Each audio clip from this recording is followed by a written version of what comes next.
Hi, welcome to Core 2. So maybe by now you've had a chance to try the first Core series a few times, and it took me several years where I was just doing those four exercises in order to keep my core strong and allow me to do some of the things that younger-ish parents might have to do, and what I had to do with my life. And it was after several years that I started to have a feeling like getting a little bit more dynamic. So again, I encourage you to do the first four simple exercises for a while before you start getting into the dynamic ones. The dynamic ones came organically from a number of different directions, from me seeing things in books, from me seeing other people doing exercise, from things that happened in my life. And so what I'm going to do is I'll go through an example of all the different variations off Core 1. You'll see that Core 1 is definitely part of this. And then I'll go through a set, again, like Core 1, built off my breath. And so I'm always trying to do a deep breath that goes all the way down to my belly, then fills my ribs and lets my shoulders rise. And then exhaling, relaxing my shoulders, drawing my ribs in and squeezing my belly button toward my spine to finish each breath. And each one of those breaths becomes a count for the actual movements. So the first part of this Core 2 series comes out of the first exercise in Core 1. And so Core 1 starts in sort of a crunch position. And so from being in Core 1, the first variation is that you lean over onto one side of your body and you kind of have to hold your balance on the side. You're still crunching your rectus abdominis, you're still shortening the distance between your ribs and your pelvis, but as you keep your balance, some of the stabilizing muscles are coming into play. And so you do a number of breaths in the center, a number of breaths on this side, and a number of breaths on this side. The second one extends from that, and so I go through three exercises. So one is from here with my legs extended, I lift my heels toward the ceiling, and then down and let my legs extend. Heels to the ceiling, down extended, and so forth. From there, it goes to a big twist. So the twist is knees to one side, chin to the other, and what I'm trying to do is wring out my core. So it's rectus abdominis is still involved, but also your oblique muscles start to engage as you wring yourself out from one side and then on the other side. So that's a sequence of three: the crunches with your heels, twist to one side, twist to the other. Then the next sequence of three goes onto your side.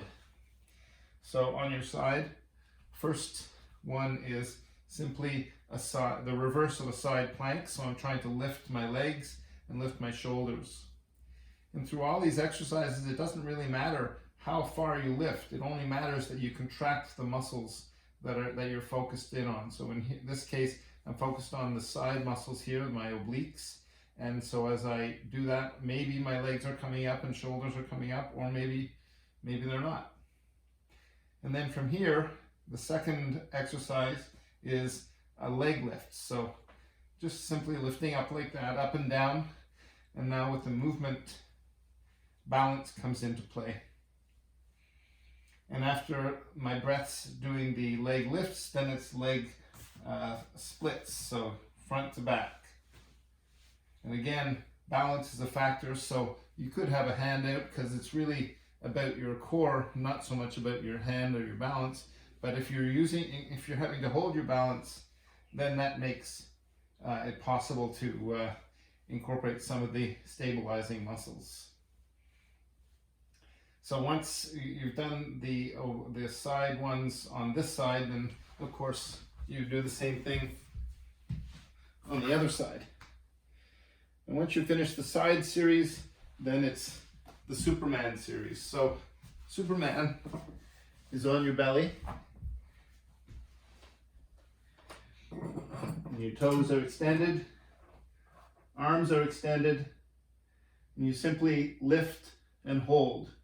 So as you lift and hold, how far you lift doesn't matter. It just matters that you engage the muscles of your back. So bit by bit, doing it more and more, you might get more and more of an arch, but it doesn't really matter. Just focus in and be safe. And once you go a number of breaths straight, then Superman would want to turn to one side. So I drop one arm and lift one side up, more dynamic balance again. And then drop the other arm, lift the other side up, and then that's the end. Normally from here, in order to counter pose or counter stretch that Superman, I'll use a yoga child's pose just to stretch out my back to finish up. So those are the exercises. I'm going to go through the sequence now, and I'm going to do it on a 4-breath hold. How many breaths you hold today or any day is entirely up to you. I encourage you, like I said, get used to core series 1 before you start getting too intense. And when you start core series 2, then definitely start conservatively. So that would mean maybe even just 2 breaths in each position until you get used to the different positions, and then work your way from there. So having said that, we'll go through the series. So starting for the rectus abdominis.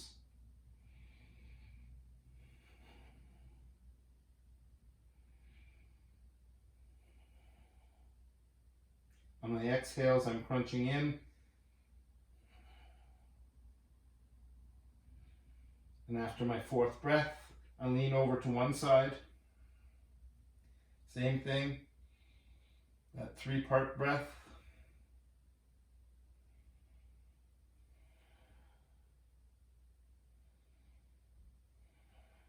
And then over to the other side. 4 breaths on this side.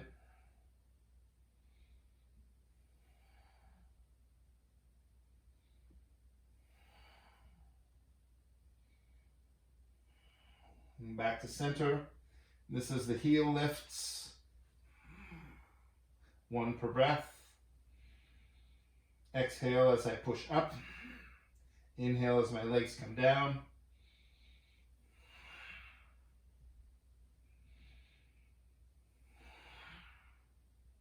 And then into the twists.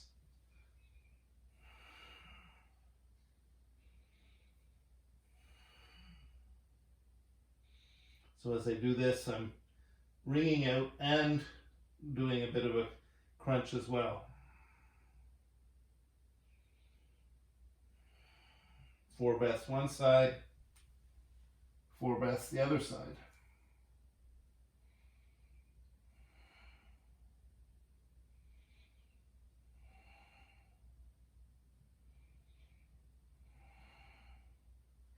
After the twists, onto your side. So on your side, it's just lifting your legs and your shoulders. My hands tend to rest somewhere around my head. I try not to crank my neck with my hands. I just sort of rest them there.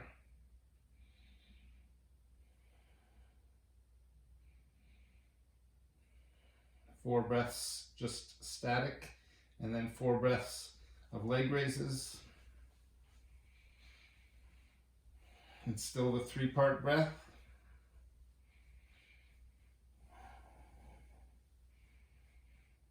And then splits.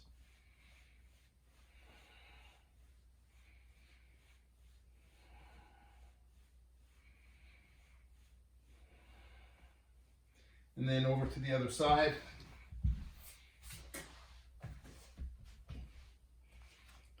Static. Even though you're static, there's still a little bit of stabilizing and balancing to do. My hands are not supporting my head, they're just resting in this area, so I can lift my shoulder and hold the position. And then leg raises. Counting breaths, not leg raises.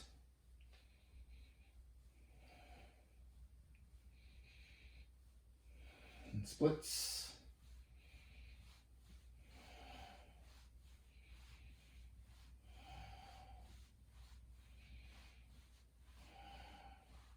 And then into Superman.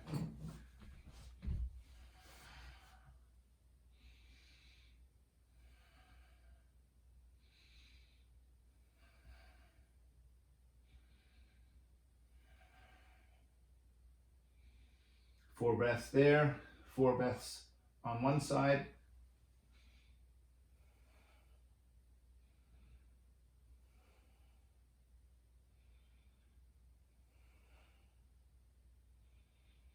And down, 4 breaths on the other side.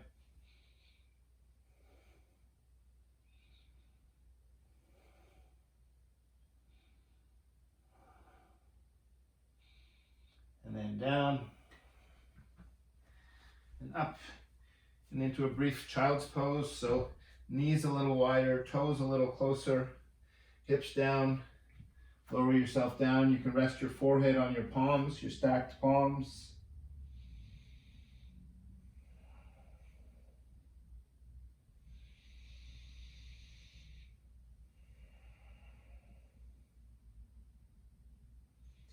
And then you can find your way up into a forward fold, or you can just stop your core workout from there. So if you do 4 breaths, it's probably about 3 or 4 minutes of various core holds. You get more and more efficient at changing positions, so that becomes, you become more efficient and it takes less time. And I've been doing those variations along with core 1 since 1990. So that would be 20 years or so. So I encourage that for you. If you have episodes with your back, start conservatively, start kindly to your body, and it certainly worked for me. So thanks. Have a good day.